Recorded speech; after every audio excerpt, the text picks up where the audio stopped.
வணக்கம் மக்களே, நல்லா இருக்கீங்களா? நாளைக்கு மார்க்கெட்ல என்னெல்லாம் நடக்க போகுதுங்கிறத இன்னைக்கே நம்ம பார்த்துருவோம். குளோபல் நியூஸ்ல என்ன இருக்கு அப்படின்னா, ஈரான்காரங்க திரும்ப இஸ்ரேல போட்டு அடிக்க ஆரம்பிச்சிருக்காங்க. சில தளபதிகளுமே இறந்து போயிருக்காங்க இஸ்ரேல்ல. ஓகேவா? அங்கிருந்து இஸ்ரேல்ல இருந்து இறந்தவங்க அமெரிக்காவுக்கும் கொண்டு போற ப்ராசஸ்ல ஈடுபட்டு இருக்காங்க.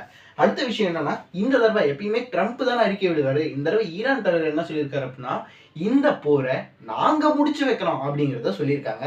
சில புது மிசைல்லாம் அவங்கள்ட்ட இருக்கு, இதை வச்சு நாங்க எப்படி அட்டாக் பண்றோங்கிறத மட்டும் பாருங்க அப்படிங்கிற ஸ்டேட்மெண்ட்டையும் சொல்லியிருக்காங்க. ஓகேவா?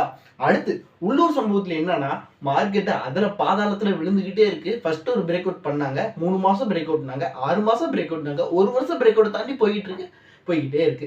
சரி, ஓகே. அடுத்து குளோபல் நியூஸ். ஓகேவா? சரி, குளோபல் நியூஸ்ல கேஸ் இஷ்யூ. ஏன் வளர கேஸ் இஷ்யூ, சரியான கேஸ் இஷ்யூ போயிட்டு இருக்கு. எல்பிஜி நிறைய கமர்ஷியல்ல கிடைக்காதனால சில ஹோட்டல்லாம் மூடிட்டாங்க. பிஜி எல்லாத்துலேயுமே கலவை சாதம் கொடுக்குறாங்க. அதாவது வெரைட்டி ரைஸ், இட்லி தோசைலாம் எங்கேயுமே இல்லையா, வெரைட்டி ரைஸை கொடுத்துட்டு இருக்காங்க. இன்னொரு விஷயம், கேஸ் இஷ்யூவால் என் ஃப்ரெண்டுக்கு ஒரு நல்லது நடத்துக்குன்னு சொன்னால் உங்களால் நம்ப முடியுமா? ஒன்றும் இல்லை, பெங்களூரில் வேலை செஞ்சுட்டு இருக்கேன் என் ஃப்ரெண்டுக்கு ஒர்க் ஃப்ரம் ஹோம் கேட்டாலே ஒர்க் ஃப்ரம் ஹோம் தர மாட்டாங்க.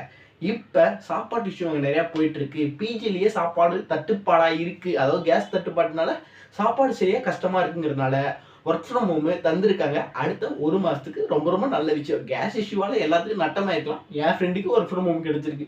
சரி, ஓகே. அடுத்து இந்த செர்வோடெக் இருக்கு இல்லையா, இந்த கம்பெனி இவி சார்ஜிங்க்கு அடுத்த 20 வருஷத்துக்கு இவி டெக்னாலஜி, அதாவது இவி டெக்னாலஜிக்கு கிடையாது, அவங்க இவி சார்ஜிங்க்கு அடுத்த 20 வருஷத்துக்கு அவங்களுக்கு ஸ்டேஷன் அமைச்சிருக்க சில கான்ட்ராக்ட் கிடைச்சிருக்கு. அதனால சில இடங்கள்ல இந்த சர்வேடெக் இது பண்ணுவாங்க. அடுத்து பவர் ஃபின் கார்பரேஷன் இருக்கு இல்லையா, பவர் ஃபினான்ஸ் கார்பரேஷன், ஏன் நீங்க எப்படி ஓடணும்னு தெரியல.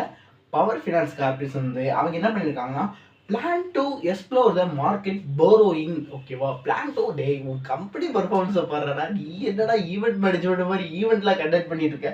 ஃபினான்சியல், அதாவது 2026-27 ஃபினான்சியலுக்கு அவங்க பிளான் பண்ணிட்டு இருக்குங்கிறத நியூஸாக சொல்லியிருக்காங்க. அடுத்து இந்துஸ்தான் ஆர்கானிக் கெமிக்கல்ஸ் அவங்க என்ன பண்ணியிருக்காங்க அப்படின்னா, ஷட் டவுன் பண்ணிட்டாங்க அவங்க கொச்சியில் இருந்த பிளானட்டை. ஏன் ப்ரோ அப்படின்னு கேட்டால், இந்த எல்பிஜி ஸ்டாப் பண்ணதுனால அவங்களால சரியா இயங்க முடியல, ஸோ நாங்கள் ஷட் டவுன் பண்ணிக்கிறோம் அப்படின்னு சொல்லி இப்போதைக்கு ஷட் டவுன் பண்ணியிருக்காங்க. அடுத்து C2C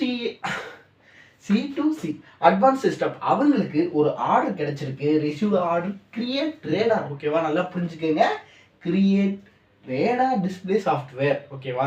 அவங்க தான் இனிமேல் ரேடார் டிஸ்பிளே சாஃப்ட்வேர் செய்யறதுக்கு இவங்க C2C அட்வான்ஸ் சிஸ்டம்க்கு தான் ஆர்டர் கொடுத்துருக்காங்க. ஓகேவா? அடுத்து கைனடிக் எனர்ஜி இவங்களுக்கு என்ன இருக்கு அப்படின்னா, 40 கோடிக்கு ப்ரமோட்டர்ஸ்ட் இருந்து ஆர்டர் வந்திருக்கு. எதுக்காக ப்ரோ அப்படின்னு கேட்டால், இவி காம்பனன்ட் செஞ்சு கொடு. ஓகேவா? இவிக்கும் இவி காம்பனண்ட்டுக்கும் அதுக்காக அவங்களுக்கு என்ன கிடைச்சிருக்கு, 40 கோடி ப்ரமோட்டர்ஸ் இருந்து வந்திருக்கு. ஆனால் அவங்க கிளைம் பண்ணது வேற அமௌண்ட், அது ஆல்ரெடி இல்லை, நான் அந்த வீடியோ போடல. ஓகேவா? ஆனால் அவங்களுக்கு கிடைச்சிருக்கிறதும் 40 கோடி தான் ப்ரமோட்டர்ஸ் இருந்து. ஓகேவா? அடுத்து பஸ்கான் எனர்ஜி அவங்களுக்கு என்ன கிடைச்சிருக்கு அப்படின்னா, 105.9 கோடி. அதாவது 5.9 கோடி அப்படின்னா 116 கோடின்னு வச்சுக்கோங்க. லோட்டஸ் பார்க் டெவலப்மெண்ட்காக அகமதாபாத்ல இந்த கட்டிக்க அப்படின்னு சொல்லி வாஸ்கோன் எனர்ஜிக்கு ஆர்டர் கொடுத்துருக்காங்க. நல்ல விஷயப்பா, இந்த கம்பெனிகள் தான் நல்ல விஷயம். நிறைய நீங்க TVS company, Hyundai company, Mahendra company, எனக்கு தேவையான ஃபோன் வருது, மகேந்திர கம்பெனி, நிறைய கம்பெனி கீழே விழுந்துட்டு இருக்குன்னு சொல்லலாம். அடுத்து எஃப்ஐ அவங்க செல்லிங் ப்ரெஷரை போட்டு தள்ளிட்டு இருக்காங்க. மார்க்கெட் கீழே உடச்சிக்கிட்டே போயிட்டு இருக்கு. அடுத்து மார்க்கெட்டோட மைண்ட் செட் என்னன்னா, நீ வாங்கு வித்துரு, ஆனால் நான் புட் சைடில் போயிட்டே இருப்பேன், கீழே இறங்கிட்டே இருப்பேன் அப்படிங்கிறதான் மார்க்கெட் மைண்ட் செட்டாக இருக்கு. இன்னும் ஒரு வாரத்துக்கு நீங்கள் எதுவுமே பண்ண தேவையில்ல, மார்க்கெட்டு சும்மா ஜாலியாக வேடிக்கை பார்த்தீங்கன்னா போதும். எதுவும் புதுசாக பிஇ ரேஷியோ கம்மியாக இருக்குது, நல்ல கம்மியாக லோவில் ட்ரேட் ஆகிட்டு இருக்குன்னு சொல்லி எதுலேயும் இன்வெஸ்ட் பண்ணி லாக் ஆகிக்காதீங்க. அடுத்து உங்கள் மெத்தட் எதுவுமே இப்போ வேலை செய்யுமா ப்ரோ அப்படின்னு கேட்டால் பார்த்து பண்ணிக்கோங்க. ஏன் அப்படின்னா மார்க்கெட் முழுக்க ரிஸ்க்காக இருக்குது. ஏன் மார்க்கெட்டே இப்போ ரிஸ்கில் தான் இருக்குன்னு கூட வச்சுக்கோங்களேன். ஓகேங்க, எனக்கு ஃபோன் வந்துட்டே இருக்கு. இதோட இந்த வீடியோ முடிச்சுக்கிறேன். டாடா.